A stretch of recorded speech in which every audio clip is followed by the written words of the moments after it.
Ujumbe wa Daktari Philip Mpango kuhusu dini nchini Tanzania umezua taharuki kubwa. Ujambo na karibu kwa taarifa zetu za Kenyascope, na ikiwa ni mara yako ya kwanza hapa, tafadhali kumbuka kusubscribe.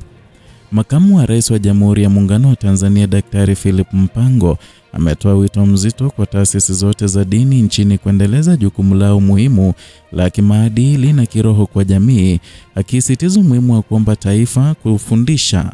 taifa kufundisha imani ya kweli ya Mungu na kukemea maovu yanayoikumba jamii ya kisasa. Kauli imetolewa wilayani Same mkoa wa Kilimanjaro wakati wa maadhimisho ya jubilei ya miaka 50 ya Kanisa la Kiinjili la Kilutheri Tanzania, Dayosisi ya Pare. Katika tukio hilo lilohudhuriwa na viongozi wa serikali, viongozi wa dini na maelfu ya waumini, Daktari Mpango aliwakumbusha viongozi wa kiroho kuwa taasisi za dini zinabeba jukumu kubwa la kusaidia taifa kudumisha misingi ya haki, uadilifu na maadili mema.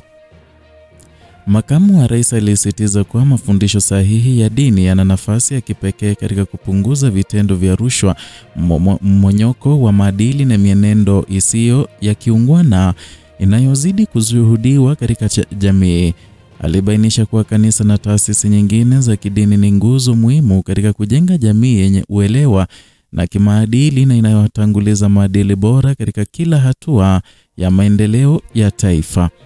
Akirejelea historia ndefu ya KKT Dayosisi ya Pare, Daktari Mpango aliwapongeza viongozi wa kanisa hilo kwa uaminifu na bidii ya nusu karne ya utumishi.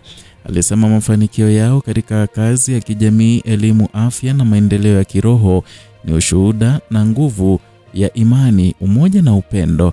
Kwa mujibu wake, mafanikio hayo ni kielelezo cha jinsi taasisi za dini zinavyoweza kuwa chachu ya maendeleo endapo zitashirikiana kwa karibu na serikali na jamii.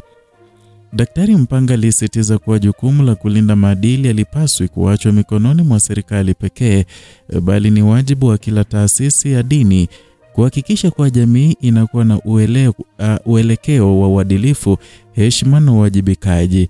Aliongeza kuwa mafundisho ya kweli ya kiroho yanaweza kusaidia kwa kiasi kikubwa kupunguza changamoto za kijamii kama rushwa, ubakaji, wizi na migogoro ya kifamilia ambazo zimekuwa zikiongezeka katika maeneo mbalimbali nchini. Aidha, alihimiza viongozi wa dini kuendelea kushirikiana na serikali katika kujenga taifa lenye amani na mshikamano, akisisitiza kwa misingi hiyo ndiyo silaha ya kulinda ustawi wa taifa. Kwa mujibu wa Makamu wa Rais, jamii isiyo na maadili imara haiwezi kufikia maendeleo ya kudumu, na hivyo ni jukumu la kila taasisi ya dini kuhakikisha inaleta kizazi chenye maono, heshima na imani ya kweli kwa Mungu. Kauli ya Daktari Mpango imepokelewa na mtazamo mpana wa kitaifa, huku wachambuzi wa masuala ya kijamii wakieleza kuwa ujumbe huo unakuja katika kipindi ambacho Tanzania inakabiliwa na changamoto za mmonyoko wa maadili, ongezeko la rushwa na migawanyiko ya kijamii. Kwa habari zaidi kuhusu siasa, dini na maendeleo ya kijamii Afrika Mashariki, endelea kufuatilia Kenyascope, ambao ni chaneli na ukupa uchambuzi wa kina, matukio makubwa ya simulizi za kipekee. Usisahau kusubscribe, kushare na kupenda video hii ili kuendelea kupata taarifa sahihi kila wakati.